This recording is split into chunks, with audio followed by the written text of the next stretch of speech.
3년 전, 4년 전에 있었던 일인데, 그때 제가 사업을 한번 해봤습니다. 어떤 사업이냐니까 옆에 보는 이런 꽃들이 있죠. 이런 조화들에 이제 여기 특수한 이렇게 뭐 어떤 약품과 이런 처리를 하면 여기에 이제 먼지가 떨어지면 그 먼지가 분해가 됩니다. 그러면 집 안에 갖다 놓으면 그 안에 있던 먼지들이 분해가 돼서 집이 좀 상쾌하게 되고, 또 이런 곳에서 뭐 음이온이나 이런 좋은 기운들이 방출이 돼서 나쁜 냄새들을 잡고, 뭐 이렇게 집에서 나는 뭐 부엌이나 이런 데 나는 나쁜 냄새나, 또 이렇게 뭐 이제 총각들, 발냄새가 심한 총각들 방에 놔두면 냄새가 사라지고 하는 대단한 제품을 이제 판매하는 계약을 맺고서, 그것을 이제 제가 고향이 제주도인데 거기서 이제 사업을 시작했습니다. 어떻게 됐을까요, 여러분? 웃는 거 보니까 망했다는 것을 이제 다들 아시나 보네요. 망했으니까 아마 제가 여기 있겠죠. 잘 됐으면은 왔을까, 목회기를 왔을까 하는데 망했습니다. 쫄딱 망했습니다. 망한 이유를 나중에 찾아봤더니 몇 가지를 발견할 수 있었습니다. 첫 번째는 제가 이 사업을 제주도에서 했습니다. 여러분, 제주도 가보시면은 어떤가요?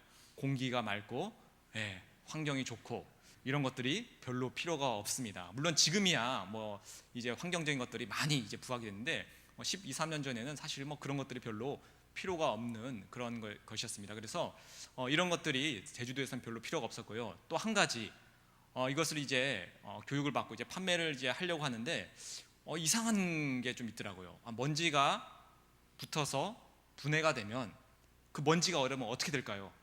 사라지진 않아요. 먼지가 분해가 되면 뭐가 되죠? 또 먼지가 되잖아요. 그래서 물어봤습니다. 이 계약 하시는 사업 하시는 분, 먼지가 여기에 이제 위에 얹히면, 이파리 같은 데 얹히면 분해가 되면 그건 또 먼지가 될 텐데 그건 어떻게 합니까? 라고 하니까 툭 털면 먼지가 밑으로 쑥 떨어진대요. 그리고 그걸 청소하면 된다고 합니다. 먼지가 분해가 돼서 또 먼지가 된다고 하니까 이거 뭔가 큰 이제 문제가 있구나 하면서 하여튼 뭐 여러 가지 좌충우돌 하다가 얼마 안 돼서 그 사업을 말아먹은 기억이 납니다. 제가 왜 이 사업 얘기를 하냐니까 오늘 우리가 본 본문의 말씀처럼 어떤 사업을 할 때 계약서라는 것을 씁니다. 계약서라는 것을 쓰죠. 그래서 뭐 갑이 있고 을이 있고, 그래서 갑은 무엇을 제공하고 또 을은 어떤 의무를 행하고 이러한 일들을 합니다. 우리가 흔히 집 계약서 같은 것을 써보신 분 대부분 계실 텐데, 집 계약서를 이제 쓰게 되면 갑 집주인이 집을 제공하면 을은 거기에 맞는 이제 집세를 내면서 이 관계가 성립이 되면서 이 계약이라는 것이 성립이 됩니다. 오늘 우리가 본 본문 역시 일종의 계약서라고 할 수 있죠. 방 한번 우리 볼까요? 어떤 계약서가 있을까요? 보니까 이런 게 있습니다. 먼저 갑이 누굴까요? 여러분, 갑. 하나님, 여호와 하나님이 되겠죠. 무엇을 제공할까요? 뒤쪽에 보면 내가 어디로 가든지 형통하리라. 형통함을 제공하고요. 또 8절에 보면 내 길이 평탄하게 될 것이다. 평탄함을 제공하면서 네가 어디로 가든지 복을 받을 것이다 라는 것을 하나님께서 제공을 하고 있습니다. 갑이 되셔서. 그러면은 을인 이스라엘 백성들, 그리고 또 여호수아가 되겠죠. 당사자인 이 여호수아는 행해야 될 어떠한 의무가 있습니다. 무엇을 행해야 될까요? 거기 보면 여러 가지 나왔습니다. 내가 나의 종 모세가 내게 명령한 그 율법을 다 지켜 행하고 우로나 좌로나 치우치지 말라. 모세에게 명한 대로 너가 행하면, 다 지켜 행하면 내가 너에게를 평탄하고 형통하게 할 것이다 라고 그렇게 얘기를 하고 있고요. 8절도 마찬가지죠. 이 율법책을 내 입에서 떠나지 말게 하고 그것을 묵상하여 그 안에 기록된 거 다 지켜 행하라 라고 하면 내가 너의 길을 평탄하고 이스라엘 백성들의 길을 평탄하고 형통하게 할 것이다 라는 일종의 계약서 같은 것을 지금 오늘 본문에서 말하고 있습니다. 자, 여러분, 이 구약은 마치 이런 계약서와 같이 하나님과 인간 사이에 일들이 이루어집니다. 즉 하나님께서 인간에게 무언가를 주시고자 할 때 인간에게 요구하는 것들이 있습니다. 그래서 구약의 하나님과 인간의 관계는 쌍방계약적인 계약적인 관계라고 할 수 있습니다. 그냥 막 뭐가 오는 것이 아니라 하나님께서 분명히 무엇을 요구하고 그것을 성취했을 때 하나님의 복이 따라온다는 것이죠. 그런데 여러분, 오늘 볼 말씀뿐만 아니라 성경 전체를 보면 하나님께서는 네가 열심히 노력할 때 내가 무엇을 주겠다라고 한 적이 없습니다. 또는 네가 열심히 몇 가지를 했을 때 내가 너에게 줄 이 복을 다 주겠다라고 하지 않고 보통 뭐라고 하면 다 지켜 행할 때에, 네가 온전히 될 때에 라는 표현이 참 많습니다.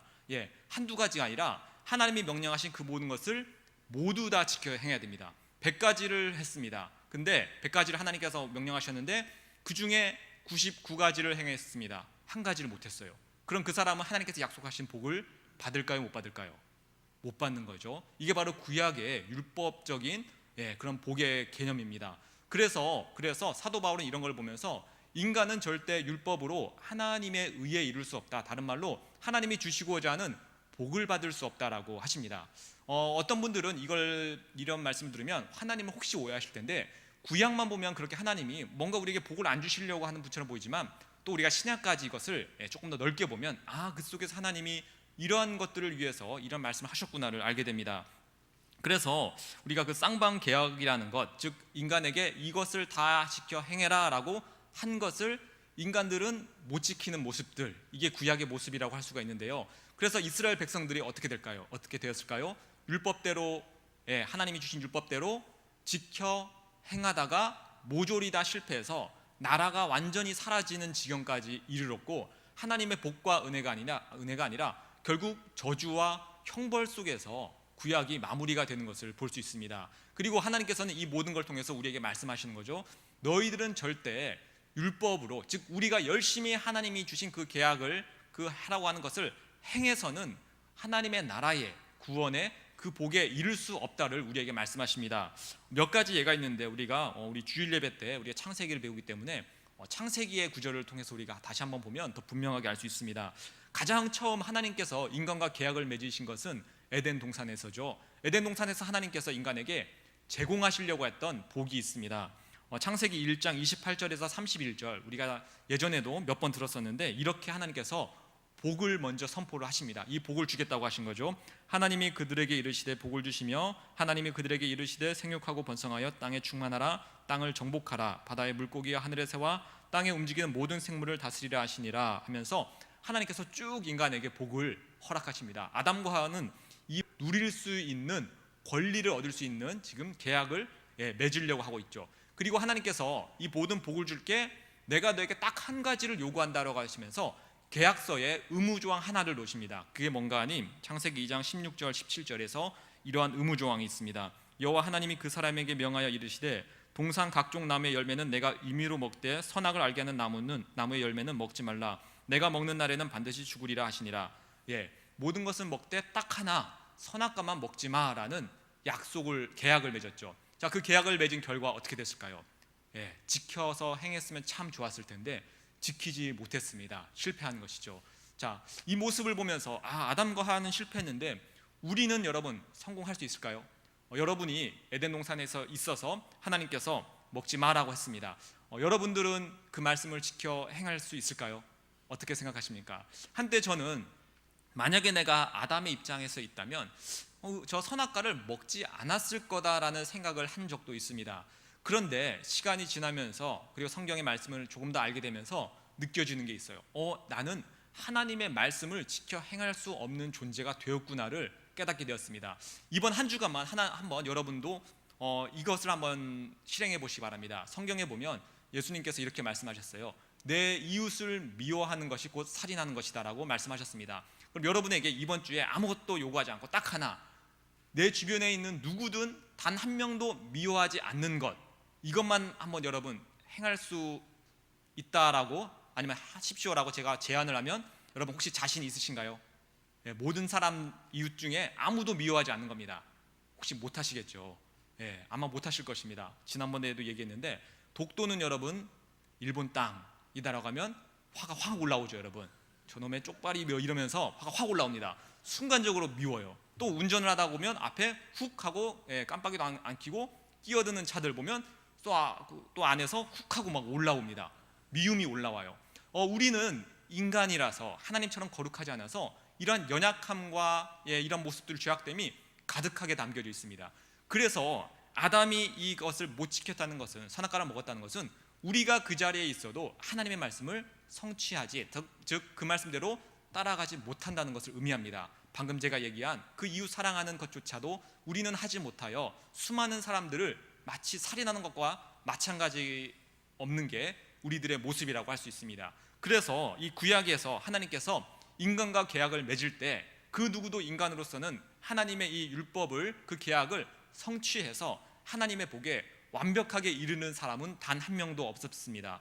물론 그 중에서 아브라함이나 다윗처럼 예수 그리스도를 모형처럼 보여주는 사람이 있고, 그들은 때를 따라서 하나님의 말씀을 그대로 지켜 행하며 순종하는 모습을 보이긴 했지만, 역시 그들도 그들 안에 약점을 보이면서 죄악된 모습을 보이고 불순종하는 모습을 보여주면서 불완전한 인간, 하나님의 말씀을 성취할 수 없는 인간의 모습들을 그렇게 보여주었습니다. 지금도 이스라엘 백성들, 유대인들은 이 율법의, 이 계약의 조항을 그대로 따릅니다. 예수님을 믿지 않고 메시아의 오심을 그들은 인정하지 않기 때문에 아직도 그들은 구약에 갇혀 있어서 이 쌍방 계약적인 관계를 하나님과 맺고 있습니다. 우리가 율법을 잘 지켜서 다 지켜 행할 테니 하나님 우리에게 복을 주십시오라고 하면서 지금도 그들은 그렇게 살고 있습니다. 그래서 그들은 율법에 613조항이라는 그 율법의 조항들이 있다고 합니다. 그 조항들도 지키고, 또 거기에 딸려 나오는 전통과 관습들이 있는데 그것들을 지키면서 하나님이 우리를 선택했고 우리를 반드시 구원할 거다라는 확신을 지금도 그들은 가지고 있습니다. 분명히 하나님께서는 율법을 주시는 목적이 너희들은 절대 너희 힘으로 이 율법을 지켜 행할 수 없어라는 것을 가르치기 위해 주셨는데, 유대인들은 거꾸로 우리는 아직도 하나님의 말씀을 지켜 행할 수 있습니다라고 거꾸로 그들은 오히려 하나님 앞에서 교만한 모습을 보이고 있죠.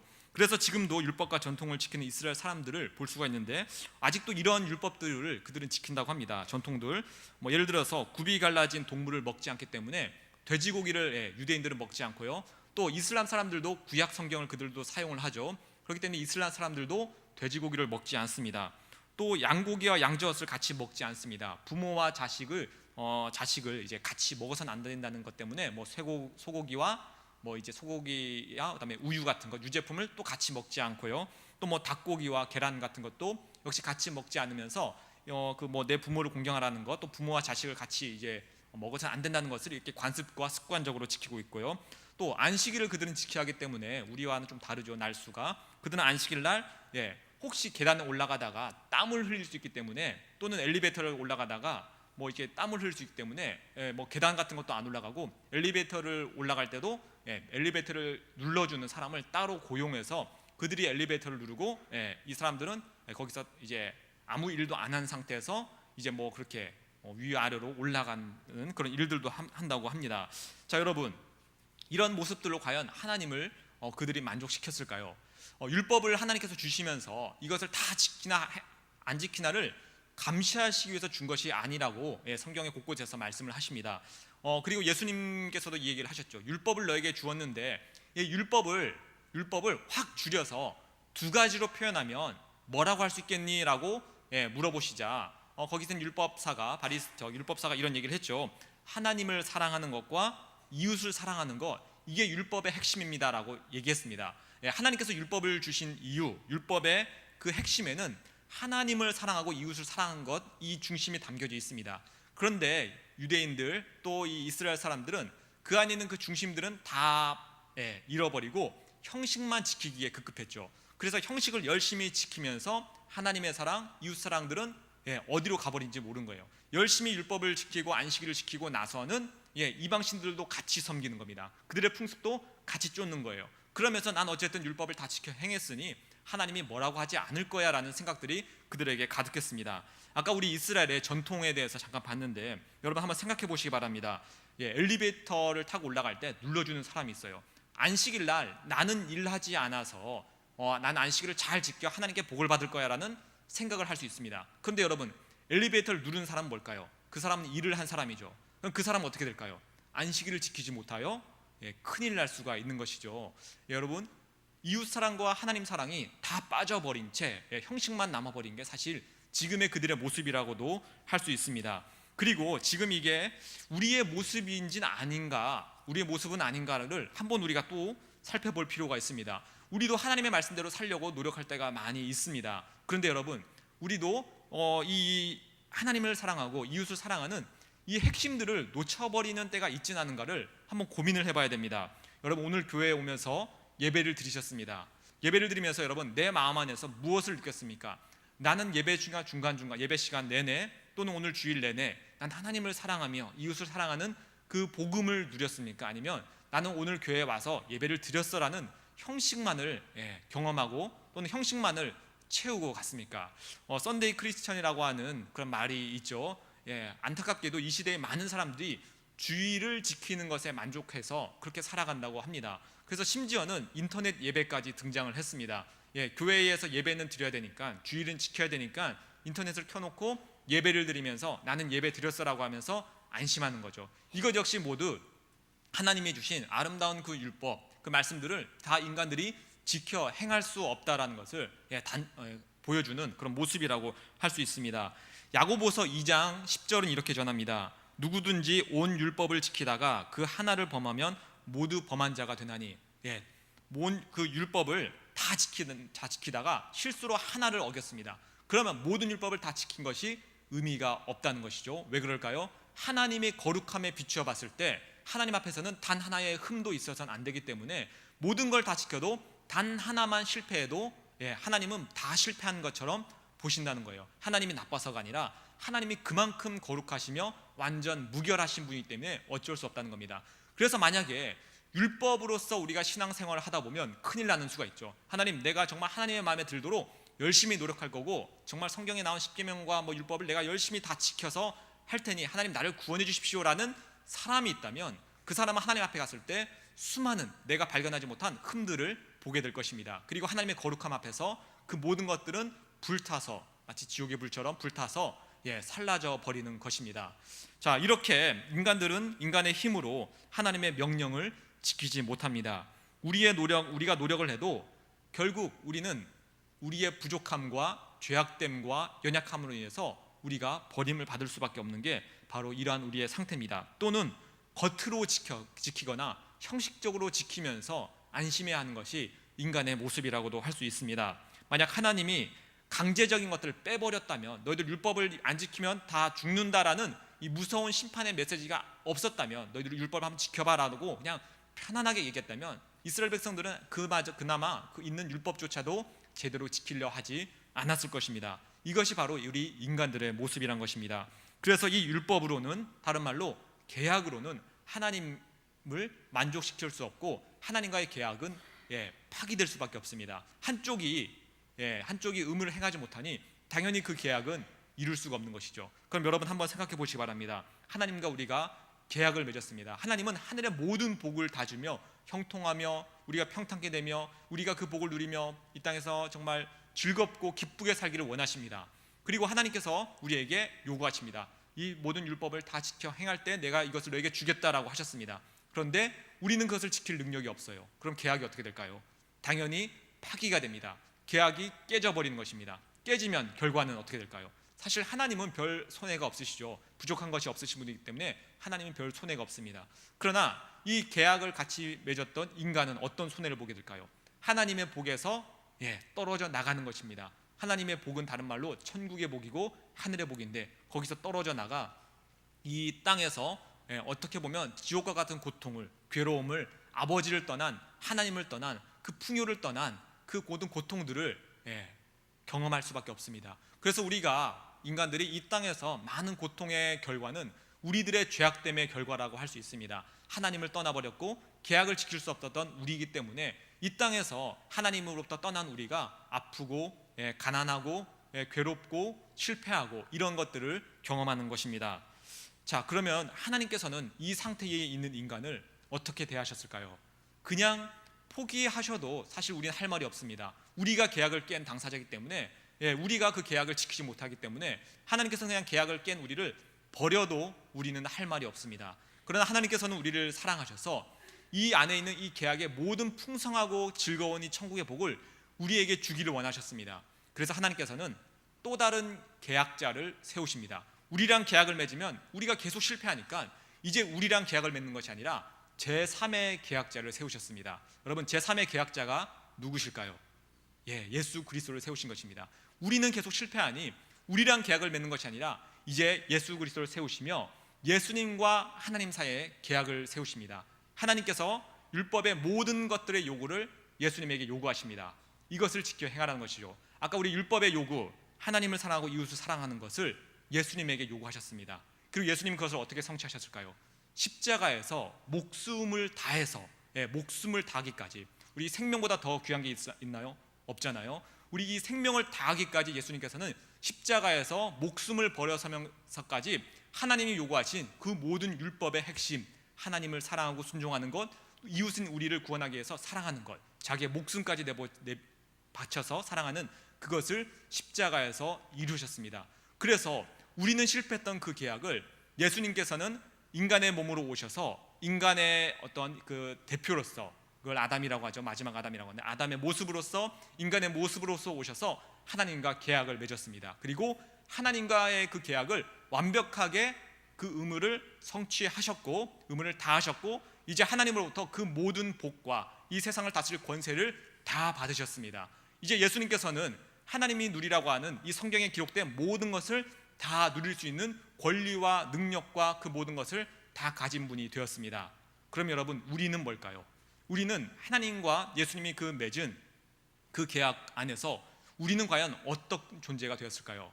사실 우리는 거기에 대고 끼어 들어갈 수도 없고 거기에 우리가 상관할 수 있는 자격도 없습니다. 그런데 우리를 사랑하시는 하나님께서는 우리에게 이렇게 말씀하십니다. 내가 예수 그리스도와 내 아들 예수와 이런 계약, 그 십자가의 그 죽음, 그 피로 맺은 계약을 너희들은 그냥 알고 받아들여라 라는 말씀으로 끝맺으신 겁니다. 우리는 아무것도 한 게 없는데 하나님과 예수님께서 맺으신 그 십자가의 언약을 우리 보고, 야, 내가 내 아들과 이런 계약을 맺어서 너희들의 죄도 없어지고 이제 너희들의 구원의 길을 열렸다는 것, 그냥 이것을 믿고 받아들여라. 우리에게 그것을 말씀하셨습니다. 우리와 계약을 맺는 것이 아니라 예수님과 모든 계약을 다 맺고 모든 것을 다 주신 후에 우리에게 그냥 약속을 하신 거죠. 너희들 믿어, 그럼 내가 이 모든 것을 다 줄게라고 하는 것입니다. 사실 우리는 손해볼 것이 없고 우리는 계약에서 드릴 것이 아무것도 없고 단지 그냥 하나님께서 우리에게 내가 아들과 맺은 이 언약, 이 성경에 기록된 그 말씀을 너희들이 그냥 믿고 받아들여라 라고 말씀하신 것을 우리가 그냥 받아들이는 것, 다른 말로 믿는다고 하죠. 믿으면 어떻게 될까요? 하나님께서 예수님에게 주신 그 모든 복, 성경에 기록된 그 모든 복이 우리의 것이 됩니다. 우리는 한 게 없고 의무를 다하지 못했는데 예수님이 그 모든 의무를 다하더니 믿는 자에게 예수님이 받으실 그 모든 복을 함께 누릴 수 있는, 그래서 천국에서 예수님과 우리가 한 형제가 되며 한 가족이 되어서, 가족은 모든 것을 같이 누리잖아요. 그 예수님이 누리시는 모든 것을 우리도 같이 누릴 수 있는 권리를 허락하신 것입니다. 그래서 여러분, 우리는 이제 하나님과 계약자의 관계에 있지 않습니다. 계약자의 관계에 있지 않다는 것은 여러분들이 신앙생활할 때 하나님, 내가 이것 할 테니 나에게 복을 주십시오라는 것을 요구해서는 안 된다는 것이고 큰일 난다는 것이죠. 왜일까요? 우리는 그것을 지켜 행할 수 없는 자이죠, 여러분. 내가 열심히 하나님 믿을 테니 나에게 복을 주십시오라는 것은 지극히 교만한 모습입니다. 우리는 열심히 주님을 사랑할 수도 없고 그 말씀대로 순종할 수도 없는 게 바로 우리의 모습이죠. 우리는 어떻게 될까요? 우리는 계약이 아니라 약속을 믿는 것이죠. 하나님이 너희들 예수 그리스도를 믿으면, 나와 예수님께서 하나님과 예수님이 하신 그 일을 우리가 받아들이면 내가 너에게 이런 복을 준다니 너희들은 그냥 이것을 받아들여라. 그 약속을 그냥 믿고서 누려라. 우리가 할 수 있는 것은 그것이죠. 그래서 여러분, 우리가 신앙생활을 하는 이 일면의 모습들을 한번 보시기 바랍니다.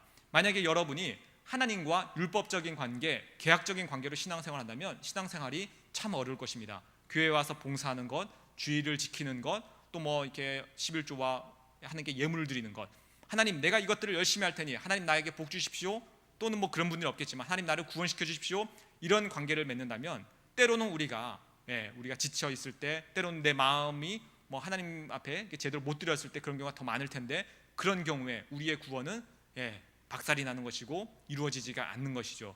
반대로 은혜로서, 즉 이 약속을 받아들이는 자로서 신앙생활을 하면 어떨까요? 하나님, 나는 아무리 내가 최선을 다해도 하나님이 말씀하신 그 수준엔 절대 이룰 수 없는 죄인일 뿐입니다. 그래서 나에게 예수님을 주셨고 내가 그 약속을 믿었다는 이유 하나만으로 이 성경의 모든 복을 주셨습니다라는 것을 알아버린 사람, 깨달은 사람, 누린 사람들은 어떻게 될까요? 그 사람들은 내가 주의를 지킨다는 것이 아니라 주의를 누리는 사람이 됩니다. 내가 하나님께 예물을 하고 10분의 1을 딱딱 정해서 하는 것이 아니라 내 모든 것을 다 드려도 아깝지 않은 그런 신앙의 생활이 될 겁니다. 헌신과 봉사가 나에게 부담이 있는 것이 아니라 내가 하나님께 이 모든 것을 다 해도 내가 받은 것에 비하면 정말 아무것도 아니구나를 깨닫는 그런 일들이 일어나게 될 것입니다. 그래서 우리의 신앙의 생활은 하나님과 계약을 맺는 것이 아니라 그 이스라엘의 사람처럼 지금도 하는 그 실수를 하는 것이 아니라 우리가 해야 될 것은 약속을 받아들이며 더욱더 우리가 확실하게 하나님의 그 약속을 믿는 거죠. 우리가 때로는 이 약속이 또 우리 믿음이 흔들릴 때가 있습니다. 언제 흔들릴까요? 우리의 믿음이 흔들릴 때는 우리의 삶에서 하나님이 주셔야 하는데라는 복이 임한 것 같지 않을 때가 있어요. 언제죠? 우리의 육신이 아플 때, 사고를 당할 때, 가난에 처할 때, 실패를 할 때, 이럴 때면 순간적으로 내 안에서 라고 하는 생각과 함께 내가 혹시 뭐 잘못했나라는 율법적인 생각이 듭니다. 내가 잘못해서 하나님이 날 벌 주시나라는 생각이 드는 것이죠. 물론 이것들이 신앙이 이제 성숙한 분들은 징계로서, 즉 나를 사랑하신 하나님이 나를 깨우침으로써 여기면은 큰 문제가 없는데, 만약에 이것을 율법적인 관계로 열고 혹시 내가 11조를 지난주에 안 해서 하나님이 나에게 이렇게 가난하게 만드시나, 또는 내가 헌신과 봉사를 올해 내려놨더니 하나님이 우리 가정을 힘들게 하시나, 이렇게 만약에 내가 하나님을 여기고 있어서 그래 다시금 내가 11조를 열심히 해서 복 받아야지, 내가 또 헌신과 봉사를 열심히 해서 하나님께 뭔가를 받아야지라는 그런 모습이 되어버리면 안 되겠죠. 그런데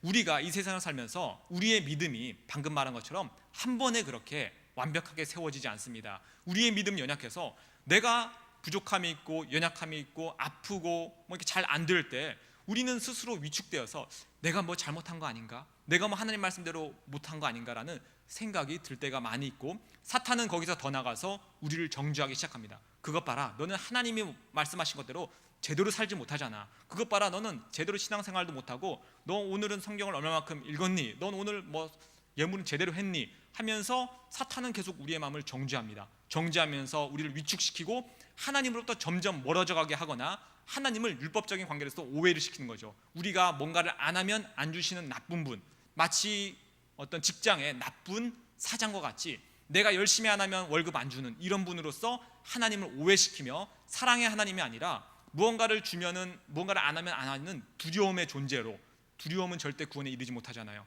두려움의 존재로 우리를 만들며 위축시키려고 하는 게 바로 이 사탄의 권세입니다. 사탄의 계략입니다. 거기에 앞에서 우리는 어떻게 될까요? 우리는 그런 사탄의 그 정죄함과 우리를 위축시키려고 하는 그 마음 앞에서 어떻게 될까요? 우리는 약속만을 붙잡고 이 믿음이 내 안에 더해지도록 더 말씀 속으로 들어가야 되겠죠. 더 기도해야 되겠죠. 그러면 하나님께서 우리에게 무엇을 줄까요? 이 약속의 말씀이 어떻게 우리에게 임했는지를 알려줍니다. 누굴 통해서 줄까요? 예수 그리스도를 더 알게 하고 예수 그리스도께서 하신 일을 더 알게 하시는 것입니다. 그럼 우리가 예수님을 더 알면 알수록 무엇이 우리에게 올까요? 안심이 되죠. 내가 하나님과 계약을 맺어서, 즉 내 노력으로 복을 받는 것이 아니구나, 내 열심으로 복을 받는 것이 아니구나, 이미 예수님과 하나님 사이에 계약을 맺었고 완성하셨고 그 모든 복이 믿는 자인 나에게 주어졌구나. 그래서 이 땅에 살면서 때론 내가 어렵고 아프고 잘 안 될지라도 그것이 하나님의 심판이 아니구나를 우리가 깨달을 수 있습니다. 그리고 거기서 더 나아가서 어떤 일이 일어날까요? 분명히 그 사람이 아프고 사고나고 가난하고 실패했는데 그것을 깨달은 사람들이 그 속에서 평안을 누리는 것이죠. 세상 사람들은 절대 평안을 누릴 수 없는 곳에서 예수님의 이 은혜를 깨달은 사람, 하나님과 맺었던 그 예수 그리스도의 공로를 아는 사람들은 그 세상 사람들이 누릴 수 없는 그 나쁜 환경 속에서, 그 실패 속에서 기쁨을 누리고 즐거움을 누리고, 다른 말로 천국을 누리는 것입니다. 하나님이 인간에게 주시고 하셨던 이 성경에 기록된 모든 복을 믿음이 굳건해진 자가 누리게 되는 것입니다. 그래서 여러분, 우리가 이 땅에서 살 때 우리가 행하는 신앙의 모습들이 있잖아요. 우리가 교회에서 예를 들어서 헌신과 봉사, 어제 우리 바자회하면서 많은 분들이 땀을 흘리셨는데 여러분, 그 땀을 흘리는 것 속에서 내가 이렇게 열심히 했으니 하나님이 무엇을 줄 거야 라고 여겼던 분이 있다면 당연히 생각을 달리 하셔야 될 거예요. 그런데 어제 보니까 다들 표정도 밝으시고 또 일하는 것 속에서 즐거움을 많이 찾으시는 것 같아서 참 다행이라고 생각하는데, 우리가 그런 헌신과 봉사 속에서는 그런 우리의 어떤 율법적인 모습이 아니라 하나님이 나에게 그 모든 복, 성경에서 말한 그 모든 복을 이미 주셨으니 하나님, 내가 지금 하는 이 헌신과 봉사는 정말 아무것도 아닙니다라는 그러한 신앙의 고백을 우리가 드리는 것이 옳을 것입니다. 또한 우리가 헌신과 봉사를 하면 참 신기한 게, 하나님은 우리가 낮아지고 나를 희생하면 그 안에 하늘의 기쁨을 숨겨두셨습니다. 분명히 내 것을 빼서 남에게 주는데 내 시간을, 내 노력을 또는 내 물질을 이웃에게 베풀었는데 받은 사람보다 오히려 준 사람이 더 기쁘도록 만드신 것이 하나님의 장치라고도 할 수 있습니다. 그래서 여러분 그런 것들을 여러분이 누리시길 원하고요. 그럼 마지막으로 오늘 우리 본문 말씀을 다시 한번 보면서 그럼 이 말씀이 우리에게 어떻게 성취가 되었는가를 한 번 더 확인하면서 오늘 우리 말씀을 마치도록 하겠습니다. 자, 오늘 아까 말씀대로 오직 강하고 극히 담대하여 나의 종 모세가 내게 명령한 그 율법을 다 지켜 행하고 우로나 저로나 치우치 말라. 여러분, 여러분이 했습니까? 아니면 예수님이 했습니까? 예수님이 하셨습니다. 우리에게 이것을 요구하면 우리는 못해요. 예수님이 이것을 다 행하시고 우리에게 행한 자가 받게 되는 것, 어디로 가든지 형통하리라. 이 형통을 우리에게 주신 겁니다. 또 이 율법책을 내 입에서 떠나지 말게 하며 주야로 그것을 묵상하여 그 안에 기록된 대로 다 지켜 행하라. 누가 다 지켜 행했죠? 예수님이 다 지켜 행했습니다. 우리는 못하죠. 그리고 그에 대한 결과물인 내 길이 평탄하게 될 것이고 내가 형통하게 될 것이라는 선물을 우리에게 주셨습니다. 우리가 한 것이 아닌데 믿음으로 말미암아 우리에게 이 모든 것을 주셨습니다. 그래서 마지막 9절, 내가 내게 명령한 것이 아니냐, 강하고 담대하라, 두려워하지 말며 놀라지 말라, 내가 어디로 가든지 내 하나님 여호와가 너와 함께 하느니라 하시니라. 여러분, 하나님, 내가 주님을 열심히 믿어서 주님께서 우리와 함께 하는 것이 아닙니다. 내가 열심히 교회 일을 할 때 주님께서 우리와 함께 하는 것이 아닙니다. 우리가 예수 그리스도를 믿고 이 성경이 무엇을 말하는 것을 깨달을 때, 깨닫고 알 때 하나님께서 나와 함께 하시는 것을 우리가 믿게 되고 누릴 수 있게 되는 거예요. 이미 우리에게 주신 것을 우리가 그전까지는 믿음이 없어서 보지 못했는데 그것을 누리게 되고 알게 될 것입니다. 이미 하나님께서는 우리를 대신해서 저기에 큰 집을 다 계약하고 가서 살아라라고 했는데 나는 믿음이 없어서 그걸 못 믿는 거죠. 그럼 거기서 못 사는 것처럼. 그러나 반대로 그랬구나를 내가 알게 되면 그 좋은 집에 가서 내가 이제는 편안히 누리며 살 수 있는 것처럼 이 말씀은 예수님께서 이미 성취하셨고 우리에게 누리라고 주셨습니다. 그리고 이제 이것을 누리는 사람들은 어떻게 될까요?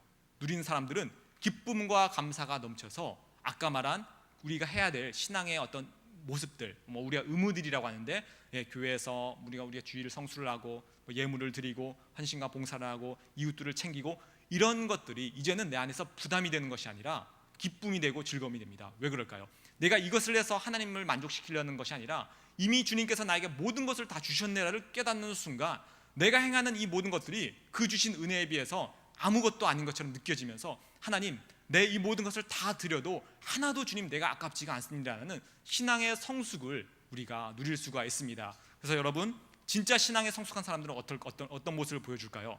수많은 봉사와 헌신과 여러 가지 일들을 하면서 그들의 얼굴은 기쁨이 떠나지 않습니다. 그리고 남을 정죄하지도 않습니다. 왜 그럴까요? 이 은혜를 이제 그 안에서 풍성히 누리기 때문이죠.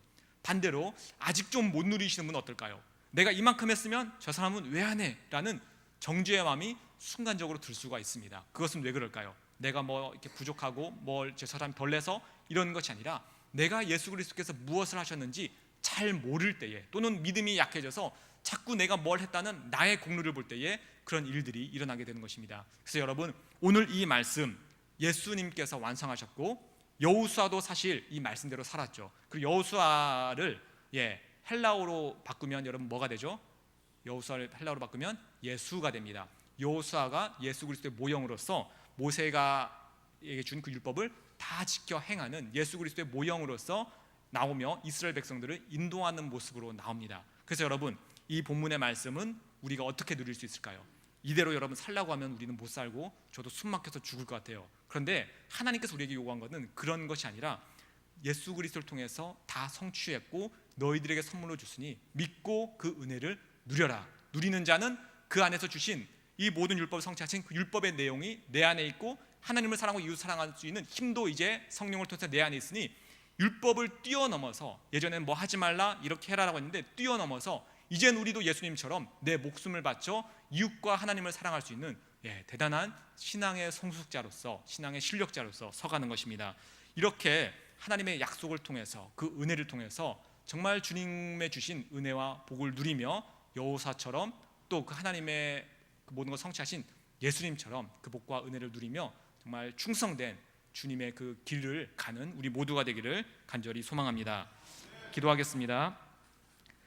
하나님 아버지, 감사합니다. 우리의 힘과 능력으로는 하나님의 말씀대로 살 수 있는, 그 율법대로 살 수 있는 방법이 없었습니다. 그래서 예수님께서 오셔서 그 율법을 하나님과의 계약으로서 십자가의 그 희생으로서 성취하셨고 거기에 따른 모든 복을 우리에게 선물로 주셨습니다. 하나님, 우리가 이것을 알면 알수록, 깨달으면 깨달을수록, 그 사랑과 그 긍휼하심을 알면 알수록 우리는 하나님이 주신 그 복을 풍성히 누릴 수 있습니다. 하나님, 때로는 우리의 마음 가운데 나만 왜 교회에서 이렇게 힘들어야 하는가라는 생각이 들 때 하나님, 이 복음의 말씀을 떠올리게 하여 주옵소서. 하나님, 우리에게 모든 것을 아들을 희생하여 주신 그 하나님의 마음을 떠올리며 내가 하는 것이 참으로 그 복에 비해서는 정말 아무것도 아니구나를 깨달으며 기쁘고 즐겁게 우리에게 주어진 맡겨진 일들을 잘 감당하게 인도하여 주옵소서. 이 모든 것 예수 그리스도의 이름으로 기도합니다.